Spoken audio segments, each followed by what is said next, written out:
क्या आप जानते हैं कि यूनियंस ने स्किल्ड माइग्रेंट इनफ्लो की सीमा का प्रस्ताव रखा है? यूनियंस ने टेम्पररी स्किल्ड वीज़ा होल्डर्स के लिए मिनिमम इनकम को $90,000 से ऊपर करने पर जोर देकर टैलेंट की कमी को दूर करने के लिए हायर इमिग्रेशन की बिजनेस डिमांड्स के खिलाफ जोर दिया है। जैसा कि लेबर के अगले एम्प्लॉयमेंट समिट में इमिग्रेशन एक गर्म विषय बन गया है, यूनियंस ने सख्त नियमों की मांग की है कि एम्प्लॉयर्स विदेशी लेबर को लाने से पहले लोकल वर्कर्स को काम पर रखें। पूरी जानकारी के लिए इस वीडियो को अंत तक देखें और हाँ, वीडियो को लाइक और शेयर करें और हमारे चैनल को सब्सक्राइब करना न भूलें। ब्रेन ड्रेन कंसल्टेंट्स की ओर से हमारे इमिग्रेशन इन्फॉर्मेशन और news channel A to Z immigration updates में आपका हार्दिक स्वागत है। प्राइम मिनिस्टर एंथनी एल्बनीज ने समिट को अपनी टॉप प्रायोरिटीज में से एक बना लिया है, जिसका लक्ष्य सुरक्षित रोजगार और सामूहिक सौदेबाजी पर अग्रीमेंट करना है, और ACTU के अनुसार स्किल्स और इमिग्रेशन भी बड़े मुद्दे होंगे। इलेक्ट्रिकल ट्रेड्स यूनियन के acting national secretary Michael right ने कहा कि टेम्पररी स्किल्ड वीज़ा वर्कर्स के लिए इनकम थ्रेशहोल्ड लगभग एक दशक से गठबंधन सरकारों के तहत $53,900 पर जमी हुई है, इसलिए यह औसत कमाई से कम थी। मिस्टर राइट ने कहा कि रिलायबल होने के लिए दहलीज को full time average weekly earning से काफ़ी ऊपर होना चाहिए। अगर मजदूरी एवरेज से कम है तो जेन्युइन स्किल्स की कमी नहीं हो सकती है। ट्रेड यूनियन सेक्रेटरी के ऑस्ट्रेलियन काउंसिल सैली मैकमैनस ने कहा कि जॉब समिट में कई बड़े मुद्दों पर चर्चा करनी है, जैसे स्किल्स और इमिग्रेशन, और वे इसके लिए तैयार हैं। टेम्पररी स्किल्ड माइग्रेंट्स के लिए इनकम थ्रेशहोल्ड को उठाने का एक हॉस्पिटैलिटी इंडस्ट्री या रीजनल एम्प्लॉयर्स की मांगों के साथ टकराएगा, जिन्हें वर्कर्स को आकर्षित करना कठिन लगता है।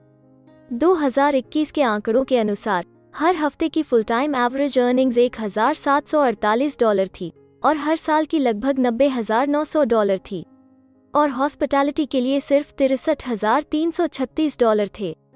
कॉमर्स और इंडस्ट्री के Australian chamber chief executive Andrew McKellen ने चेतावनी दी कि सैलरी की रिक्वायरमेंट को बहुत ज़्यादा बढ़ाने से गलती से उन व्यवसायों को अयोग्य घोषित कर दिया जाएगा जो इनके अलावा स्किल्ड माइग्रेशन के लिए एलिजिबल होंगे। इसमें शेफ्स, मोटर मैकेनिक्स और हेयरड्रेसर्स जैसे व्यापक स्टाफ की कमी का सामना करने वाले ऑक्यूपेशंस शामिल हो सकते हैं, जबकि रूरल और रीजनल एरियाज में बिजनेसेस को असमान रूप से प्रभावित कर रहे हैं। मार्च में जारी एक ग्रैटन इंस्टीट्यूट की रिपोर्ट ने कम वेतन वाले वर्कर्स के एक्सप्लॉयटेशन से बचने के लिए temporary skilled visa income threshold को $70,000 तक बढ़ाने की सिफारिश की है। हालांकि उसमें यह सुझाव भी दिया गया है कि क्वालिफाइड ऑक्यूपेशंस की लगातार बदलती लिस्ट के बजाय स्किल्ड वीज़ा को सभी नौकरियों के लिए एक्सपैंड किया जाना चाहिए और उस मुआवजे का उपयोग कौशल के लिए स्किल के रूप में किया जाना चाहिए। Grattan economic policy director Brendan Coates ने कहा कि इनकम थ्रेशहोल्ड को बहुत ज़्यादा बढ़ाने से हॉस्पिटैलिटी इंडस्ट्री के पूरे समूह को प्रैक्टिकली बाहर कर दिया जाएगा।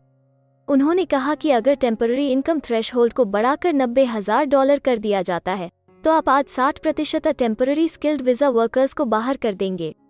बिजनेस काउंसिल अगले 2 सालों में तेजी से माइग्रेशन लेवल्स को उठाना चाहती है ताकि महामारी के दौरान खोई हुई जमीन की भरपाई की जा सके, जिसमें माइग्रेशन कैप को इसके प्रेजेंट लेवल 1,60,000 से बढ़ाकर 2,20,000 करना शामिल है।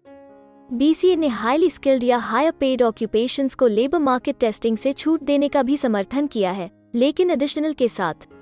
हमें उम्मीद है कि हिंदी भाषा में इमिग्रेशन से जुड़ी ज़रूरी और सही जानकारी पहुंचाने की हमारी कोशिश आपको पसंद आ रही होगी।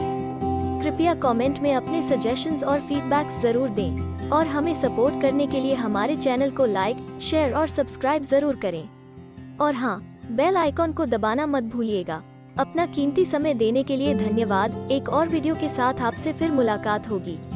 अगर आपको किसी और मदद की ज़रूरत है या फिर आप अपने विदेश जाने के सपने के लिए किसी भी चीज़ में पूछताछ करना चाहते हैं, तो आप हमारी रजिस्टर्ड माइग्रेशन कंसल्टेंट्स की टीम के साथ एक एक्सपर्ट काउंसलिंग सेशन बुक कर सकते हैं।